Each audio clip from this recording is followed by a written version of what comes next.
Ce matin-là, Kevin Flynn marchait de long en large dans son bureau. Il se sentait mal à l'aise. Un pas en avant et il se trouva face à la fenêtre. Son regard plongea alors vers le ciel vide, comme s'il pouvait y trouver la réponse aux questions qui remuaient dans son esprit. Pourquoi? Pourquoi avait-il été brutalement renvoyé de la grande firme, la société Encom, pour laquelle il travaillait depuis de nombreuses années? Lui, Kevin Flynn, un des meilleurs concepteurs de jeux électroniques. Justement. C'était probablement cela qui avait gêné la direction d'Encom. Flynn était trop fort. Il en savait trop. Après avoir mis au point des centaines de jeux électroniques commercialisés par la firme, Flynn avait découvert qu'on cherchait à le duper, que la direction de la firme lui volait ses programmes. Seulement, voilà. Flynn n'avait aucune preuve. Le seul moyen pour lui d'obtenir cette preuve, c'était de s'infiltrer dans les mémoires électroniques du gigantesque ordinateur qui siégeait au centre d'Encom, à l'autre bout de la ville. Et pour cela, il avait mis au point un programme particulier. Un programme de détection hautement spécialisé qui allait le mettre en contact avec l'ordinateur central d'Encom.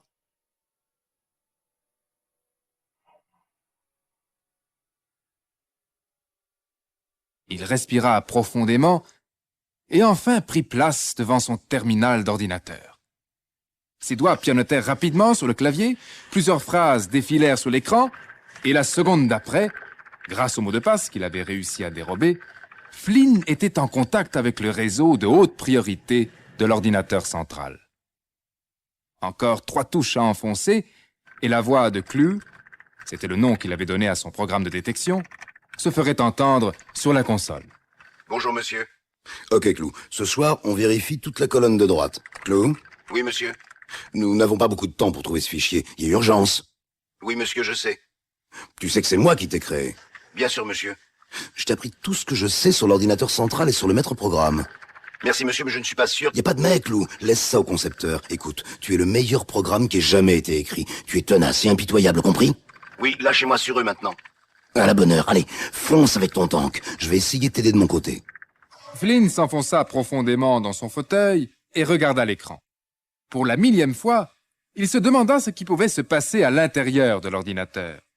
Dans ces circuits, il y avait tout un univers fait de milliards d'informations codées dans des programmes d'une extraordinaire complexité. Et pour la 1000e fois, une question tarauda l'esprit de Flynn. Est-ce que les personnages qui constituaient ces programmes, est-ce que les guerriers qui se battaient contre les pièges tendus par l'ordinateur dans tel ou tel jeu, est-ce qu'ils étaient en quelque sorte conscients, à leur manière, de l'univers dans lequel ils se trouvaient? Et comme s'il avait saisi la pensée émise par son concepteur, Clou serra un peu plus fortement les leviers de son char d'assaut, tout en réfléchissant. Oui, il était conscient. Il avait la certitude d'être en vie, même si la réalité qui était autour de lui se réduisait à un flux d'énergie électronique, circulant à travers des milliards de circuits pour former des données sensorielles, des perceptions, des images, qui n'avaient aucune existence réelle à l'extérieur de l'ordinateur. Il savait qu'il avait été conçu à l'extérieur de son monde électronique par un homme qui s'appelait Flynn et qu'il avait programmé pour aller chercher des informations au fichier central. C'est alors qu'il vit venir le danger.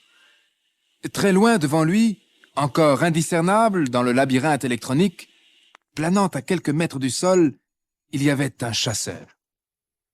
Aucun doute, le redoutable vaisseau l'avait repéré. Et déjà, il glissait vers lui, ses énormes tenailles prêtes à le broyer. Son cœur battant à tout rompre, Clou activa le communicateur. Je crois qu'il va y avoir de la bagarre, monsieur. Ce chasseur n'était sûrement pas isolé. En effet, Clou, je l'aperçois en hausse, sur la gauche de l'écran. Il y en a d'autres juste derrière. Attention! Un choc épouvantable secoua l'engin de Clou. Sans réfléchir, il dirigea ses canons vers le chasseur et le pulvérisa. Mais déjà, d'autres engins de mort venaient à sa rencontre. Ils sont bien trop nombreux, monsieur. Je ne passerai jamais. Continue à tirer. Je vais essayer... Quand ils l'ont eu... Et dire que c'était mon meilleur programme. Pendant quelques instants, Flynn resta là, hébété devant l'écran vide. Une fois de plus, il venait d'essuyer une cuisante défaite face au maître programme. Un programme qui devenait tous les jours un peu plus puissant et qui, Flynn en avait la certitude, était en train de prendre le contrôle du gigantesque empire que représentait la société Encom. Au même instant, Ed Dillinger, le président d'Encom, se préparait à quitter son bureau, lorsque l'écran du terminal grésilla avant de s'illuminer. Immédiatement, Dillinger reconnut la voix profonde du maître programme. « Bonjour, monsieur. Accordez-moi quelques minutes. Merci. » Que se passe-t-il? Il s'agit de votre jeune ami, le détective. Il devient de plus en plus curieux. Flynn? Oui, aucun doute. Il m'a envoyé un programme de détection que j'ai dû neutraliser. Ah, je vois, il cherche probablement à accéder au fichier une fois de plus. Bon, écoute, il faut que tu intègres ce diable de fichier dans tes mémoires centrales. Comme ça, personne ne pourra aller le chercher. C'est déjà fait, monsieur Dillinger. J'ai transféré le fichier dans un secteur secret de ma mémoire. Parfait, tu es donc sûr qu'il ne pourra pas y fourrer son nez? Je ne suis sûr de rien avec Flynn. Il devient de plus en plus astucieux. La prochaine fois, il pourrait fabriquer un programme qui neutralise mes défenses. Dans ce cas, je ne vois qu'une solution. Fermer tous les accès au réseau informatique jusqu'à ce que nous ayons réussi à neutraliser Flynn. Vous avez raison, monsieur Dillinger. Cette mesure entre en vigueur à partir de maintenant. Fin de communication. Et tout à coup, l'écran du vidéophone intérieur s'illumina. Dillinger reconnut le visage d'Alan Bradley, un des jeunes chercheurs de la section des programmes. Bonjour, monsieur Dillinger. Bonjour. Des ennuis? Oui, monsieur. J'ai essayé de tester un nouveau programme de sécurité, mais je n'ai pu l'introduire dans le réseau, le mot de passe ne fonctionne plus. Je sais. Nous avons été obligés de suspendre momentanément l'accès à l'ordinateur central. Simple mesure de sécurité. Il se passe quelque chose? Oui. Quelqu'un possède le mot de passe et essaie de fourrer son nez dans nos affaires.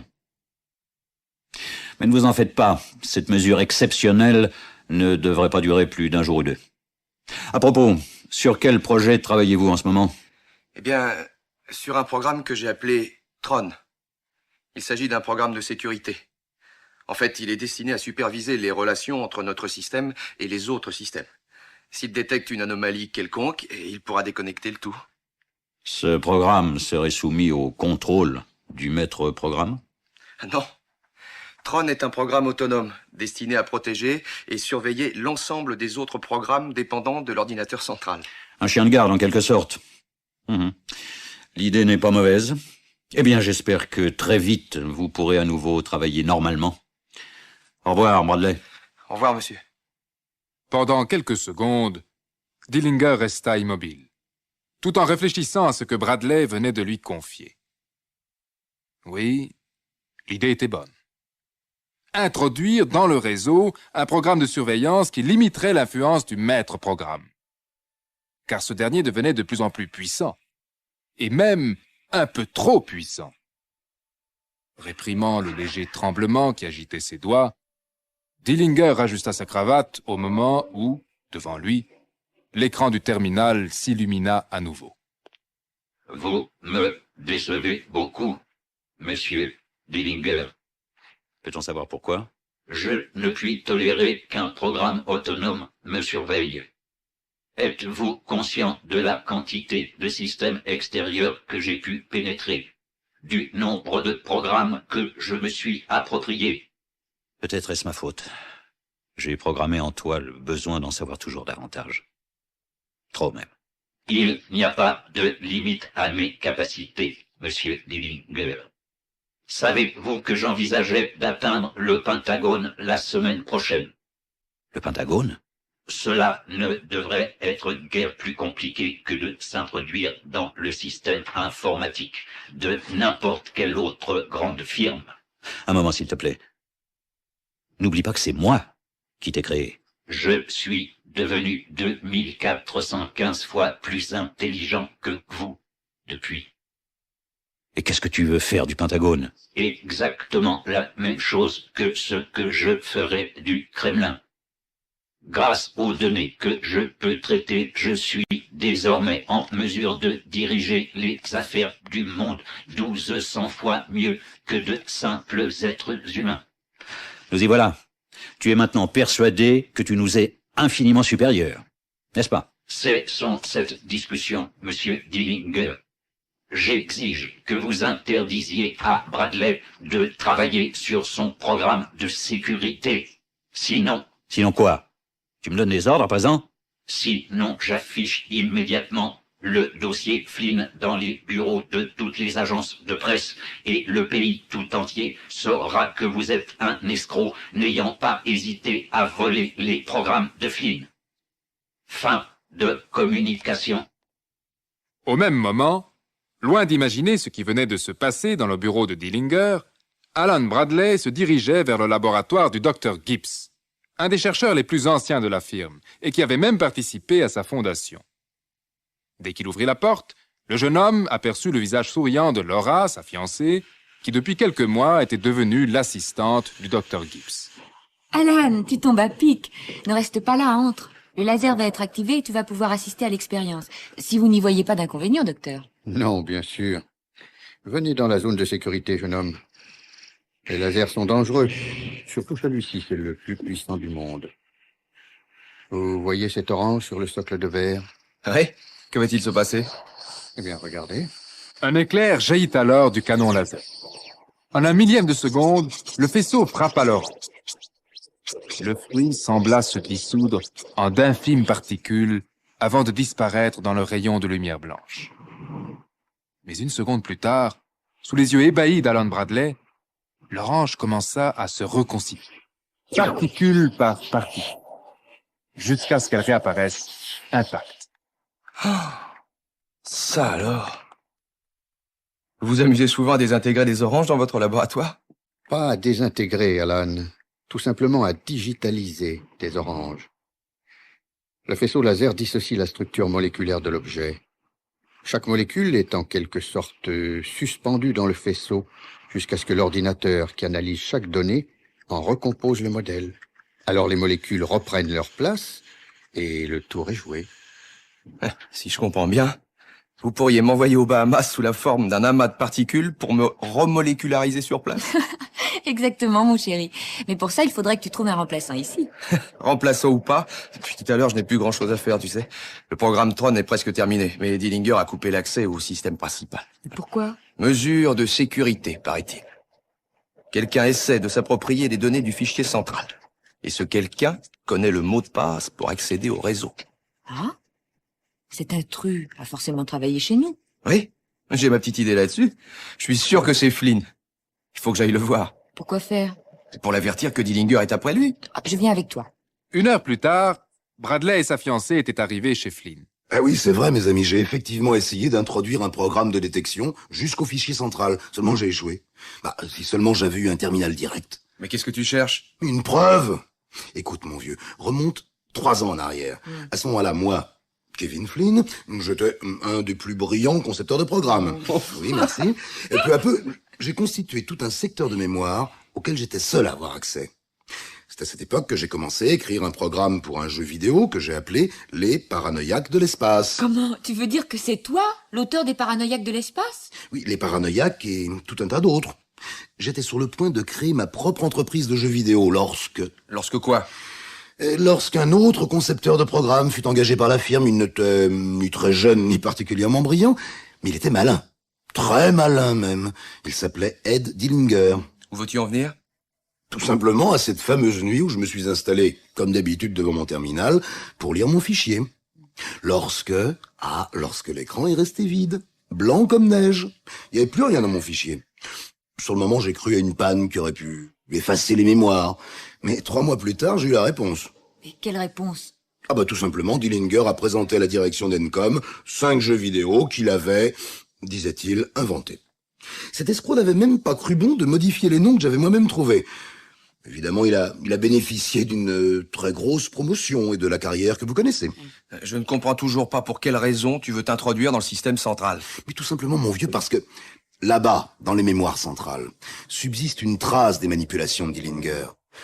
Si je pouvais chercher assez loin, je pourrais reconstituer toute l'histoire. Trop tard. Je t'ai dit que Dillinger venait de fermer l'accès au réseau. Ben, c'est bien ça qui m'inquiète. Maintenant, il ne reste plus que cette canaille et son maître programme pour gouverner les choses. Pas tout à fait, Kevin. C'est-à-dire? Tout simplement que si je pouvais compléter les données du programme Tron, il pourrait neutraliser le maître programme de l'ordinateur central. Non, attends une seconde. Si je pouvais entrer dans les bâtiments d'Encom, moi je pourrais très bien me débrouiller pour ouvrir une voie d'accès à l'ordinateur central, ce qui permettrait de compléter le programme Tron. Les deux hommes s'observèrent en silence. Puis, d'un air décidé, Flynn se saisit de son blouson et invita Laura et Alan à le suivre. Moins d'une heure plus tard, ils étaient devant l'énorme porte du laboratoire d'Encom. D'une main experte, Laura composa la combinaison électronique et le sas s'ouvrit. Installe-toi devant mon terminal, Kevin. Moi, je vais avec Alan dans son bureau. Surtout, ne vous endormez pas là-haut. Alan, dès que j'aurai activé ton fameux programme Tron, mets-toi au travail. Tu n'auras que 2 minutes pour le compléter avant que Dillinger ne se rende compte de ce qui se passe. Bonne chance. Flynn avait déjà baissé son regard vers le clavier du terminal. Rapidement, il composa une séquence qui devait lui donner accès à l'ordinateur central. L'écran s'illumina et Flynn sut qu'il venait d'établir une communication directe avec le maître programme. Vous n'auriez pas dû revenir, Flynn. Voyez-vous ça, le maître programme en personne, le fameux programme dont tout le monde parle. Arrêtez, s'il vous plaît. Je ne puis vous permettre d'aller plus loin. Oh, es-tu prêt à résoudre tous les problèmes du monde, hein? Allez, montre-nous un peu de quoi t'es capable. Un grésillement presque imperceptible se fit alors entendre. Trop occupé à manipuler le clavier, Flynn n'avait rien remarqué. Et pourtant, s'il s'était retourné à cet instant, il aurait vu le danger. Car le laser, qui quelques heures plus tôt avait désintégré l'orange, venait d'entrer en action. Je vous avertis, Flynn. Vous commettez une énorme erreur. Si vous continuez, je vais vous envoyer dans la grille des jeux. Rien que ça. Ah, tu veux jouer? Eh ben, compte sur moi pour... Ah! Un éclair éblouissant envahit alors le laboratoire. À l'instant où le faisceau brûlant l'atteignit, Flynn essaya de se lever, mais il était trop tard. Dans un ultime sursaut, Flynn essaya de lutter, mais déjà, il savait qu'il n'avait plus de corps, que chaque pouce de sa chair avait été dissous par le formidable déferlement d'énergie, emporté par un épouvantable orage électronique. Et le plus terrible, c'est que Flynn demeurait conscient. À cet instant, il avait la sensation de glisser dans un interminable labyrinthe tapissé d'une myriade de points lumineux. Des pensées indistinctes se formaient sans relâche aux limites de sa conscience, mais se défaisaient aussitôt, emportées dans la chute vertigineuse vers... Mais vers où? Vers quoi?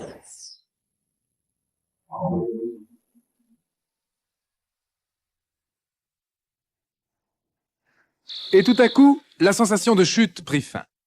Flynn savait qu'il était arrivé au terme de son voyage. La première chose à faire, c'était de rassembler ses esprits. Curieusement, il était debout. Debout dans un étrange costume, un costume qui lui rappelait quelque chose, avec des circuits brillants qui couraient sur les manches et le long des jambes. Un costume qui ressemblait à ceux que portaient ces guerriers qu'il avait tant et tant vus derrière l'écran, dans les jeux vidéo. Devant lui, baignant dans une lumière bleuâtre, il y avait plusieurs couloirs dont les parois étaient tapissées de rampes lumineuses. Et dans ces couloirs, il y avait d'autres hommes qui allaient et venaient. Tous portaient ces étranges tenues de guerriers vidéo, comme si... Un éclair traversa la conscience de Flynn. Une intuition épouvantable. Ce qu'il voyait ressemblait à l'intérieur d'un gigantesque dispositif électronique. Et le pire, c'est que désormais, il était dans ce dispositif. Mon Dieu, c'est pas possible. Je rêve. À cet instant, un homme armé s'approcha de lui. « Libère le sas d'entrée programme et plus vite que ça !» Flynn avait-il bien entendu? Cet homme, ce garde, ne l'avait-il pas appelé « programme » ? Sans réfléchir, il se retourna brusquement vers le gardien. Non, mais écoutez-moi, que signifie cette mascarade? D'abord, où suis-je? Mais allez-vous m'expliquer à la fin? Pour toute réponse, le garde avait enfoncé son fouet électrique dans les côtes de Flynn. De toute évidence, il n'apprendrait rien de la bouche du garde. Et pourtant, la réponse était là, quelque part derrière ces parois brillantes, peut-être même à bord de cet énorme vaisseau de guerre qui s'approchait silencieusement d'une gigantesque tour. Oui, la réponse était là, mais Flynn ne le savait pas. Pas encore. Car le vaisseau de guerre n'était autre que celui du commandant en chef des sections d'entraînement, le terrible Sark. Sark qui, à cet instant même, était en communication avec le maître programme. Félicitations, Sark. Vous devenez de plus en plus féroce. Merci, maître programme. J'ai un petit travail pour vous, Sark. Une nouvelle recrue. Il s'agit d'un cas très particulier. Mais je veux qu'il soit traité comme les autres. Faites-lui subir l'entraînement au jeu. Laissez-le espérer un moment et anéantissez-le. Merci, maître programme. Il y a longtemps que j'espérais me voir confier quelqu'un d'un peu plus dur que les autres. Quelle sorte de programme est-il? Il ne s'agit pas d'un programme Sark, mais d'un concepteur. Un concepteur? Ici? Mais ils sont de l'autre côté, dans l'autre monde. Il était dans l'autre monde. Il m'a causé beaucoup d'ennuis là-bas et j'ai été forcé de l'amener ici. Que se passe-t-il, Sark? Vous semblez nerveux. Eh bien, c'est que j'ai... Quoi donc? Je ne sais pas, mais... Un concepteur, je veux dire... Les concepteurs nous ont créés. Ils vous ont même créé, vous. Aucun concepteur ne m'a créé. Sachez que je représente des millions d'années de vie humaine, de travail. Maître programme, mais... Si je ne peux pas... Vous allez trop loin, Sark. Voulez-vous que je diminue votre quota d'énergie? Oh non, je vous en prie, arrêtez. J'ai besoin de cette énergie. Alors, fais ce que je te dis. Entraîne la nouvelle recrue. Je veux qu'il aille au jeu et qu'il y meure. Compris? Il sera fait selon vos ordres, maître programme. Sans savoir que son destin venait d'être scellé, Flynn fut poussé sans ménagement dans une cellule aux parois translucides où il y avait déjà 2 hommes, portant la même tenue que lui. Eh, regarde, on nous amène à nouveau. Ouais. Il s'agit probablement d'un des programmes de la dernière génération. Un instant, les gars. De qui parlez-vous comme ça? De toi, voyons. Tu es nouveau ici, non? Attendez, j'aimerais que vous répondiez d'abord à mes questions. Où suis-je? Tu es l'invité du maître programme. Vous m'envoyez ravi. Tu le seras peut-être un peu moins lorsqu'ils vont t'emmener au secteur des jeux vidéo. Encore une chance, je suis expert en jeux vidéo. Quel est ton nom? Je m'appelle Ram. Et toi? Moi, Flynn. Enfin, je crois. Tout est si bizarre ici. Oui, tu es un peu désorienté. C'est normal. Le transfert est toujours éprouvant, mais ça va te revenir. À cet instant, Flynn regarda plus attentivement le second prisonnier. Et il dut étouffer un hoquet de surprise, car il venait de reconnaître le visage familier d'Alan Bradley. Ainsi, dans ce monde électronique, non seulement les programmes se comportaient exactement comme leurs concepteurs, mais encore, ils avaient leur visage. Alan? Où as-tu entendu ce nom? Eh ben, c'est ton nom, n'est-ce pas? C'est celui de mon concepteur. Comment le sais-tu? Flynn hésita. Il ne voulait pas leur dire la vérité sur son propre cas. Pas encore. Un rire amer monta à ses lèvres. Dire que lorsqu'il était à l'extérieur, devant son écran, il rêvait de savoir ce qui se passait dans les circuits de l'ordinateur. Eh bien maintenant, il était servi. À l'intérieur de la machine, il y avait tout un univers, peuplé d'êtres conscients. Un univers soumis à la terrible tutelle du maître programme. Et apparemment, il était le seul, ici, à ne pas avoir été créé par un concepteur. Le seul personnage arraché au monde réel par le terrible maître programme. Or, ce dernier voulait sa mort, c'était certain.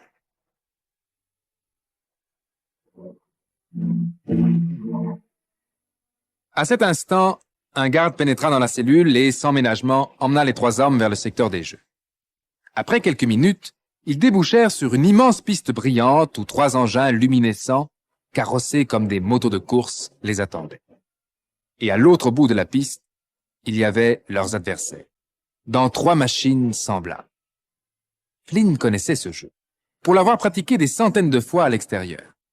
Il s'agissait, pour les 2 équipes, d'éliminer leurs adversaires tout en évitant les pièges qui pouvaient surgir, au hasard, sur la piste.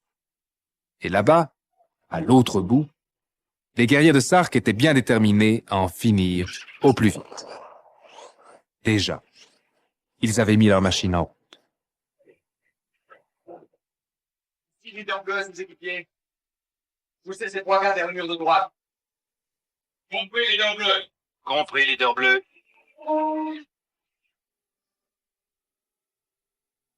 Leader bleu. C'est bien.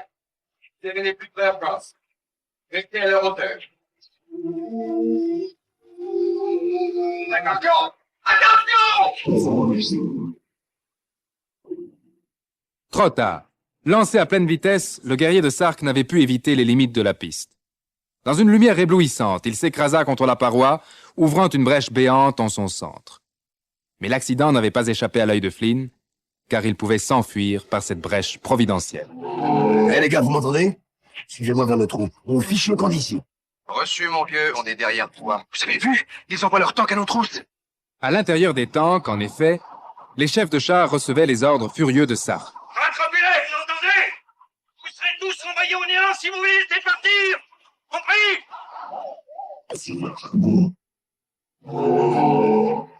Accélérez les gars, ça chauffe derrière nous. Dire que lorsque j'étais de l'autre côté de l'écran, je m'amusais comme un petit fou avec ce jeu. Tout paraissait si facile. De l'autre côté? Qu'est-ce que tu veux dire par là? Hein, rien. Accélérez, je crois qu'on va passer. À cet instant, les trois fuyards franchirent la brèche et débouchèrent dans une vaste caverne. Pendant de longues minutes, ils traversèrent de multiples corridors translucides et ne s'arrêtèrent que lorsqu'ils furent certains d'avoir semé leurs poursuivants. Nous sommes sauvés, pour l'instant. Eh bien les amis, il ne nous reste plus qu'à aller faire une petite visite au métro-programme. Quoi? Mais nous ne sommes que 3. Si tu connais quelqu'un qui a une armée à nous louer, il sera le bienvenu. On ne pourra jamais accéder au maître-programme sans l'aide de mon concepteur. Je dois aller vers la tour de communication afin d'entrer en contact avec lui. La tour de communication. Tout était parfaitement clair dans l'esprit de Flynn. Il fallait en effet que Tron reçoive des instructions complémentaires de la part d'Alan. Car à l'extérieur, Alan travaillait à établir les données complètes du programme visant à neutraliser le tyran de cet univers. Les trois hommes reprirent donc place à bord de leurs engins et s'élancèrent vers la tour de communication. Il fallait faire vite car derrière eux, Sark se rapprochait dangereusement. Commandant Sark! Nous les tenons! Ils viennent d'apparaître sur nos écrans! Ajustez le tir, bandidio! 48 degrés. 47. 2% de dérive. Ah, attention! Feu! Une immense boule de feu se matérialisa près des fugitifs. L'instant d'après, Flynn et Ram basculaient dans un ravin, tandis que Tron parvenait à maintenir son engin sur la piste et poursuivait sa fuite. Persuadé que ses deux amis avaient été anéantis, il s'engouffra dans un couloir obscur et reprit sa course vers la tour de communication. Peut-être se serait-il arrêté s'il avait su qu'au fond du ravin, Flynn et Ram vivaient encore. Quelle chute! Ce sont les carénages de nos motos qui nous ont sauvé la vie. Ram, tu m'entends? Oui. Mais je suis bien mal en point. Je ne peux plus bouger mes jambes. Attends, je vais te porter. Mais tu vois là, juste devant nous. On dirait un chasseur abandonné. Exactement, mon vieux. Il doit être encore en état de marche. Tout doucement, Flynn déposa le blessé dans le poste de pilotage. Puis il commença à inspecter les commandes de la machine. Et alors qu'il effleurait de sa main les voyants éteints, ses yeux s'arrondirent de surprise. Les voyants venaient de clignoter. Stupéfait, Flynn réfléchit quelques instants. Il venait de découvrir que dans ce monde électronique, il avait des pouvoirs. Des pouvoirs qui dépassaient ceux de n'importe quel programme. Et ceci justement parce qu'il n'était pas un programme, mais un concepteur. En touchant simplement les circuits de la machine, il pouvait les ramener à la vie. Mais c'est incroyable. On dirait que tu as le pouvoir de reprogrammer cette vieille carcasse. Mais comment fais-tu pour... Il est temps que je te dise la vérité. Je ne suis pas un programme comme toi. Je suis un concepteur. Un concepteur? Alors c'est vrai. Les concepteurs existent bien. De l'autre côté. Ram. Ram. Mais déjà, Ram disparaissait dans un brouillard électronique. Son étrange vie venait de s'achever. Et bien que Flynn sût qu'il ne s'agissait que d'un programme, il ressentit une peine immense, comme s'il venait de perdre un ami cher. Heureusement, dans ce monde, il lui restait un autre ami, Tron, qui à cette minute venait d'atteindre la cité où trônait la tour de communication. Les rues étaient désertes, et pourtant, il reconnut une silhouette familière, une femme. Yori! Tron! Oh, je savais que tu réussirais à t'enfuir. Que fais-tu ici? Écoute-moi, c'est une chance que je t'ai rencontré. Il faut que tu m'aides. Conduis-moi vers la tour. Par ici, suis-moi. Si Tron et Yori avaient attendu une seconde de plus, ils auraient vu l'étrange spectacle d'un chasseur qui, après avoir heurté 2 bâtiments, venait de s'écraser aux abords de la cité. Et ils auraient reconnu Flynn, qui, en titubant, sortait de l'épave. Mais à cet instant, Tron et Yori ne pouvaient rien voir. Ils couraient aussi vite que possible vers la tour. Et leur seule préoccupation, c'était que Dumont, le gardien de la tour, les autorise à pénétrer dans la chambre de communication avant que les gardes n'interviennent. Encore 2 couloirs à franchir, une dernière porte, et ils se trouvèrent en face du gardien. Halte! Où allez-vous? Je dois absolument entrer en contact avec mon concepteur. Une demande bien audacieuse, mon jeune ami. Bien audacieuse. Il y a longtemps que le maître programme veut supprimer cette tour. Il la hait.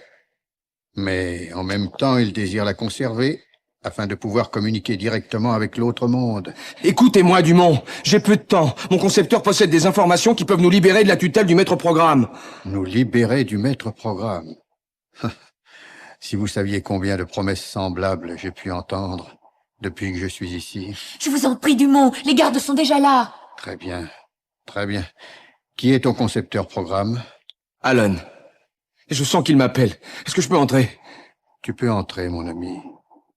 Le cœur battant, Tron pénétra dans la chambre. C'était la première fois qu'il découvrait ce spectacle. Devant lui, brillant de 1000 reflets, il y avait le rayon de communication. Un rayon d'énergie pure, qui se perdait dans les hauteurs infinies du monde extérieur. À l'autre bout, Tron le savait, il y avait Alan, son concepteur. D'un geste précis, Tron se saisit de son disque d'identité, un disque qui contenait toutes les informations programmées par Alan. Et ce disque, il fallait l'envoyer dans le rayon afin qu'il soit emporté par le torrent d'énergie vers le monde extérieur. Pendant quelques secondes, alors que le disque avait déjà disparu, il ne se passa rien. Mais soudain, une voix puissante se fit entendre dans la chambre. Programme Tron pour communication. Est-ce que tu me reçois? Je vous reçois, Alan. Je suis en train de créer une nouvelle information sur ton disque. Une information qui mettra fin au pouvoir illimité du maître programme. Tu dois introduire le disque dans le canal d'entrée du maître programme lui-même. Ce sera dangereux. Sache que si tu échoues, nous ne pourrons plus jamais communiquer. Va maintenant. Le visage encore marqué par l'émotion, Tron quitta la chambre, brandissant le disque au-dessus de sa tête. Dans ce disque, il y avait la clé d'un nouvel ordre, la clé de la liberté.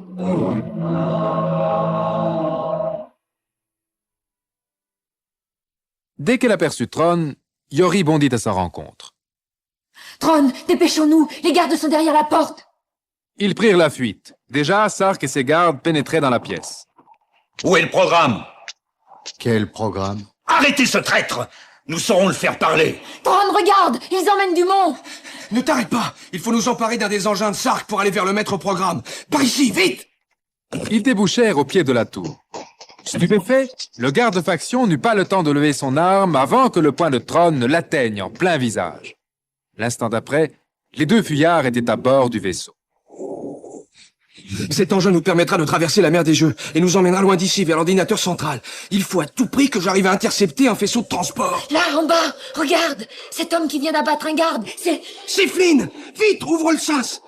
Quelques instants plus tard, Flynn s'affalait dans le navire, tandis que le sas se refermait derrière lui. Eh ben, si je m'attendais à ça. T'es donc vivant, Flynn? À peine, mon vieux. Où est Ram? Il est resté là-bas. Il a été anéanti. Yori, je te présente Flynn, notre meilleur allié. C'est lui qui nous a permis de nous échapper. Bon, vous savez, j'ai garde mérite. Ces programmes de jeu, je les connais bien, après tout. C'est moi qui les ai écrits. Oui, je te dois un aveu, Tron. En réalité, je suis ce qu'on appelle ici un concepteur. Tu es un concepteur? Ouais. Je suis ici par erreur, en quelque sorte. Une secousse traversa le navire. Les gardes tentaient d'ouvrir le sas. Rapidement, Tron abaissa un levier de commande et le navire s'éleva avec précision vers un rayon de transport. Les révélations de Flynn avaient presque fait oublier le danger et aussi le but à atteindre, l'ordinateur central. On a accroché le faisceau. Dans quelques minutes, nous devrions être arrivés en vue de l'ordinateur central. Dites-moi, Flynn, à quoi ressemble le monde extérieur? Désolé de vous décevoir, mais ce n'est guère différent d'ici. Les mêmes combats absurdes, les mêmes êtres assoiffés de pouvoir, les mêmes tyrannies. À ceci près que nous ne connaissons pas notre concepteur. Vous voulez dire que là-bas aussi, il existe des concepteurs qui vous ont créé? Ça, personne ne le sait vraiment. Tout se passe comme si... Attention! Le cri était venu une seconde trop tard. Tron n'avait pu éviter l'immense vaisseau de Sark qui venait de leur couper la route.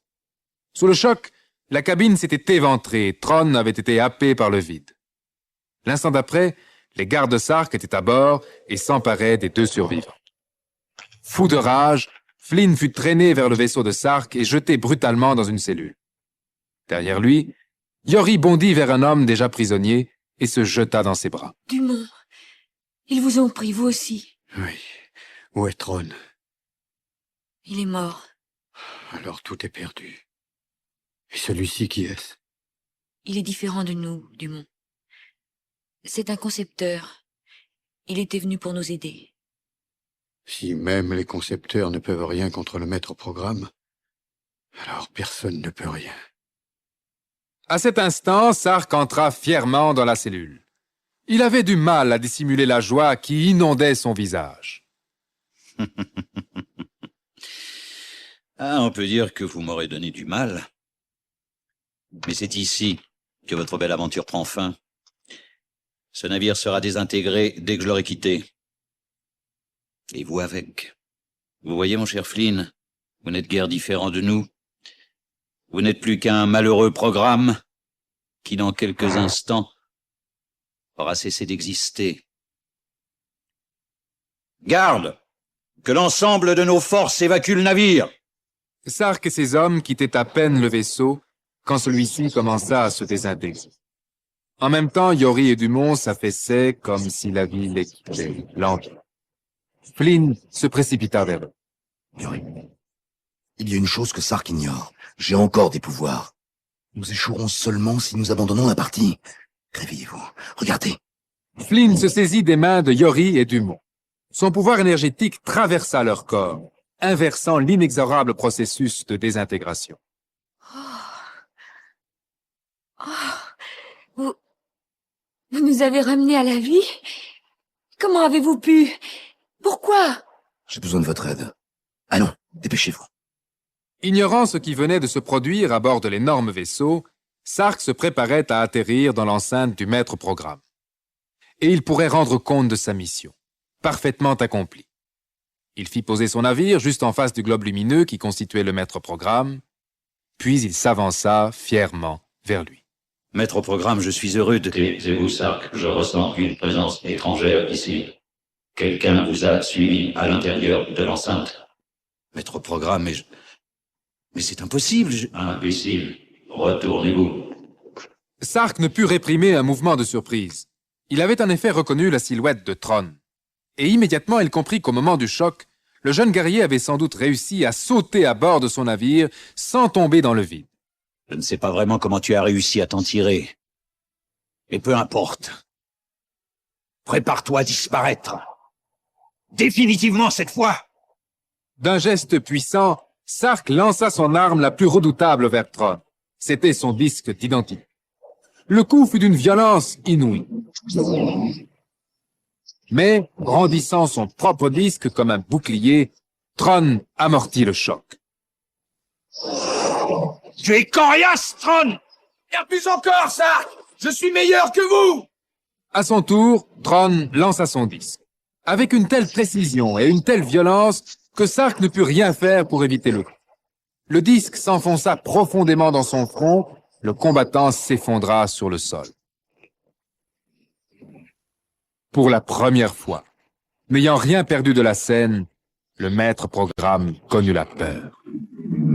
Sark, lève-toi. Tous mes pouvoirs sont maintenant en toi.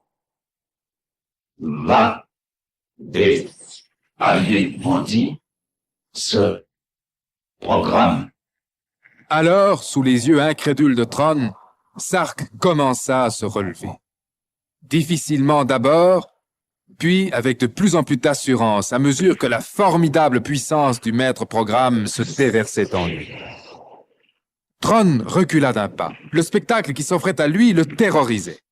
Sark devenait de plus en plus grand, s'allongeait démesurément, jusqu'à atteindre la taille d'un géant que rien ne pourrait arrêter. Et déjà, son corps était devenu tellement énorme qu'il aurait pu briser d'une seule main le vaisseau qui glissait vers lui. Le vaisseau à bord duquel il y avait Flynn, Yori et Dumont. Conscient du danger, Flynn réussit à faire virer le navire. Il se leva brusquement. Yori, prends les commandes. Dirige le vaisseau vers le globe lumineux du maître programme. Qu'est-ce que tu veux faire? Si on tente pas quelque chose, Tron est perdu. Je vais sauter dans le globe. Non, tu vas être désintégré. Yori voulut l'arrêter, mais déjà Flynn disparaissait dans la lumière incandescente pour s'enfoncer profondément au cœur du maître programme. Or, c'est à cet instant que l'événement se produisit. Le maître programme avait senti une présence étrangère dans ses circuits les plus profonds. Il voulut donc réagir, mais tous ses pouvoirs étaient dans le corps de Sark. Et sur le sol, Tron vit que le géant commençait à tituber. Alors, sans hésiter, il jeta de toutes ses forces son disque dans le canal d'accès du maître programme. Et soudain, ce fut l'explosion. Le gigantesque maître programme était en train de se dissoudre, tandis que Sark disparaissait lentement en une gerbe d'étincelles blanches.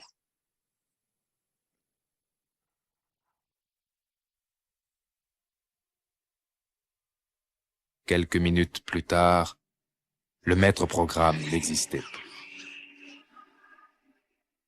Tron. Tron. Tron, nous avons réussi. Oui, Flynn. Oh, il a fait quelque chose d'incroyable. Il a sauté au cœur du maître programme et a réussi à le distraire juste assez longtemps pour te permettre de lancer ton disque. Est-ce que tu penses qu'il sait que nous avons gagné? Regardez, mes amis. Regardez. Toutes les lumières reviennent dans la cité. Notre monde est libre désormais. Libre! Oh, j'aimerais tant que Flynn soit avec nous pour voir ça. Je suis sûr que maintenant, il sait que nous avons réussi. Et un jour, il reprendra contact avec nous.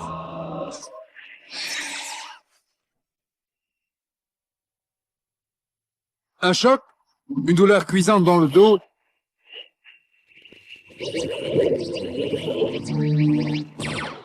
Flynn ouvrit les yeux. Était-ce possible? Était-il vraiment revenu dans son monde? Cet écran là devant lui, était-ce le même que celui devant lequel il s'était trouvé avant d'être aspiré à l'intérieur de l'ordinateur? D'une main tremblante, il palpa son visage, puis la console. Oui, c'était vrai. Il était revenu dans le monde réel. Ainsi, ils avaient donc réussi. Oui, ils étaient parvenus à anéantir le terrible maître programme. Lentement, Flynn s'assit devant l'écran et poussa un soupir de soulagement. Devant lui, la liste de tous les programmes qu'il avait conçus et que Dillinger lui avait volés venait d'apparaître. Une preuve irréfutable, grâce à laquelle lui, Kevin Flynn, reprendrait la place qui était la sienne dans la firme MCOM. À cet instant, il savait que Dillinger, lui aussi, avait compris. Le programme diabolique que ce dernier avait mis au point était désormais anéanti, en même temps que sa carrière. Lentement, Kevin Flynn approcha ses yeux de l'écran du terminal. Là, derrière, il le savait maintenant, il y avait tout un monde désormais libéré, un monde étonnant, où la vie électronique avait étrangement le goût de la vie.